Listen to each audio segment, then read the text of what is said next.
Oh, let's sit in the Virgil chair. We can overlook the entire world. I love that it heals you too. It's so good. It's so sick. All right, so we've seen a ton of people arguing about who the best 5-star to pick from the selection banner is. And obviously it's going to depend on who that first character was that you pulled on the 50, the beginner banner, the discount banner. But I wanted to clarify and clear up some misconceptions about certain characters and kind of explain to you guys my thought process on the best meta picks and which ones are going to be the best for your account and help you make an informed decision on who to pull for. Spoilers, there is one character that is just definitely better than all of them, but we can talk about that when we get there. So I've had a lot of questions in chat and stuff about it, and I want to just clear things up so you guys can understand kind of what each one of these characters do, and so that way you guys can make an informed decision. So let's look at them. So on the standard banner, there are 5 characters currently. You have Kalcharo, you have Verena, Ling Yang, Genshin, and we have Encore. So these are the 5 characters that you can choose from on the basically selection banner. There's a lot of people that haven't actually been able to select the character yet. So this is going to be a really cool opportunity for you guys to be able to get someone that you want, especially if you didn't win that initial discount banner. I think this is also an effort to get them to stop rerollers, which is totally fine, I guess. Like if that's what they want to do, that's totally fine. But basically a brief overview of every character first so I can tell you guys what they do. So Encore is going to be your fusion damage dealer. She is actually an amazing DPS, probably one of the best DPS in the entire game. Very easy to play, but she does have a high skill ceiling. Now, what I mean by that is that if you need to parry enemies, she actually has to jumping attack to parry them. She won't parry them normally. However, she's a very good character,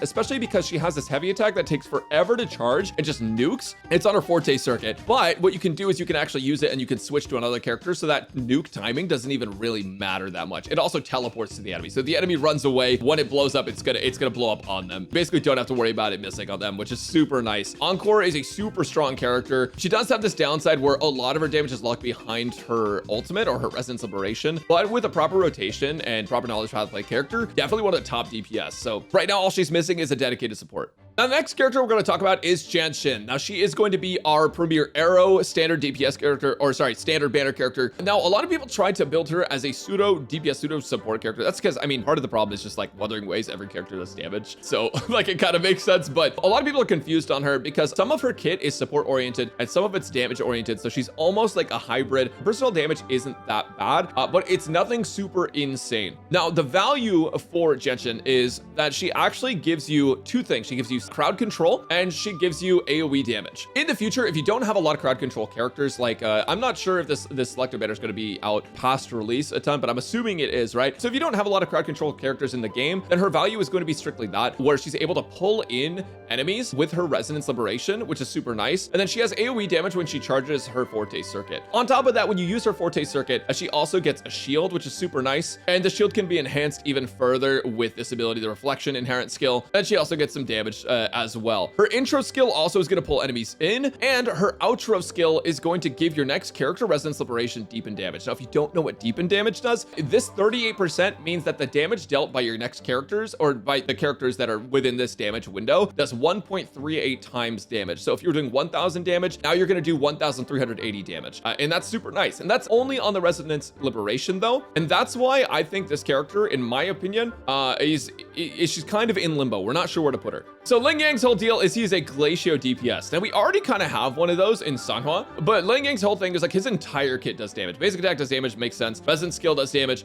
Forte Circuit does more damage. He gets an enhanced state where he does more damage, and then he's also going to do damage with his Resonance Liberation, damage with his intro skill, damage with his outro skill. Everything he does is damage. Now, the downside to him is that he's actually at S0. He is a little bit underwhelming, in my opinion, compared to Sanhua, and that's going to be one of the things that he struggles the most with. And we'll go into more detail about that when we're looking at the other characters to pick. It takes a little bit to get into his enhanced state, but he does dish out a decent amount when he's in the enhanced state. So that's something to think about. The next character on the list is Verena, and she's a Spectro healer. Now, Verena has some pretty insane kit utility. Her intro skill is just going to be Spectro damage, but what makes her insanely good is that her outro skill is an attack bonus and a deepen bonus. So you're giving an attack percent based on her attack. So if you build her with like all attack, for example, she's going to give 90% of that for 6 seconds per heal. So basically it's going to make it so you kind of have this persisting attack buff, and your characters that come after Verena are getting a 15% all damage deepen, which means that like the characters that are coming next to the rotation for 30 seconds, by the way, so this is basically until you get back to Verena, are getting 1.15 times damage. So she's not only giving attack, she's also giving that. But on top of that, she has another attack buff that she can give the team. Attack plus 20%. This isn't based on Verina's. This is just 20% of their attack. And then also she can give a shield to any teammates that might die.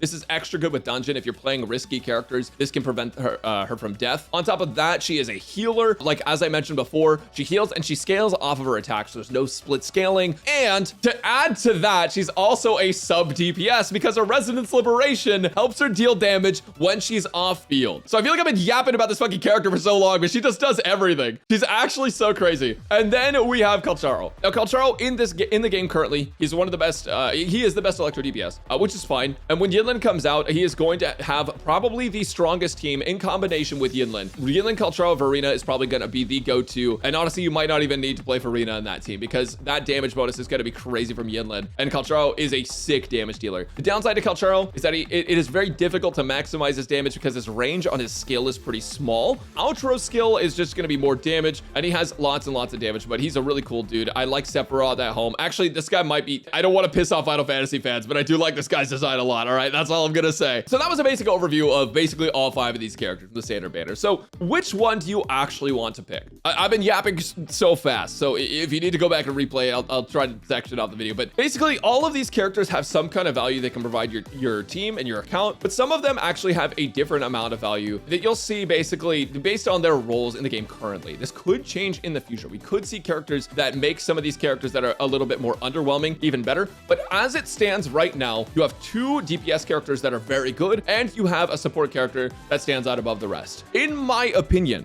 if you have not gotten Varina, she is easily the best character to pick up on this banner. The buffs she gives to your entire team are so crazy. And she's a healer, so she can substitute for Baizhi. She's basically Baizhi Pro Max. Like, she's insanely valuable. She buffs your entire team for the entire rotation. Attack buff, another attack buff, and on top of that, she gets damage deepen. And on top of that, she can prevent you from death. And on top of that, she does her own damage, and she's a sub DPS. And I didn't mention this before, but if you give her the healing set, she provides your team another attack buff on top of what she's already doing. So she is a crazy character, easily the best support in the entire game right now. Like, it's not even close. She's actually a character on steroids. It's a ridiculous amount. But the other characters you could pick up, let's say you got Varina on your first one, and you say you're like, who do I pick now if I already got Varina? Well, the next characters that you would be interested in are going to be Encore and Kalcharo probably. And the reason is because Kalcharo and Encore have been shown to be the top DPS for those elements, whereas Genshin and Lingyang, honestly, they just fall a little short. Lingyang, his damage, I mean, you can compare with like Sanhua, right? And Sanhua's free.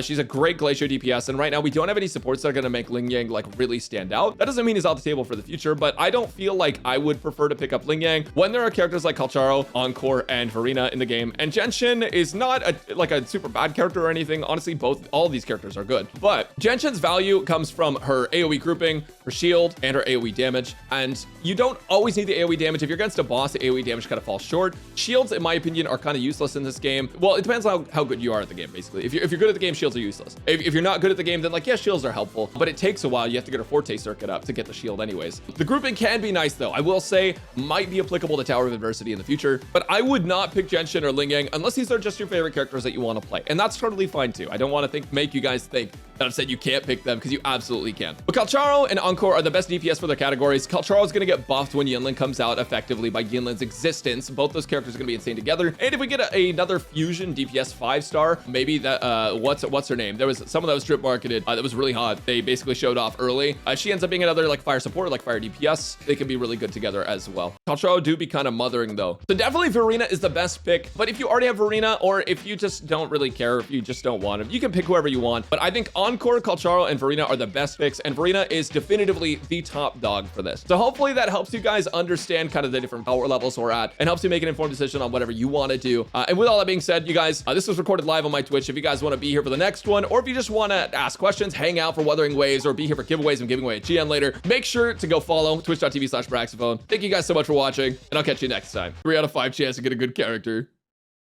True.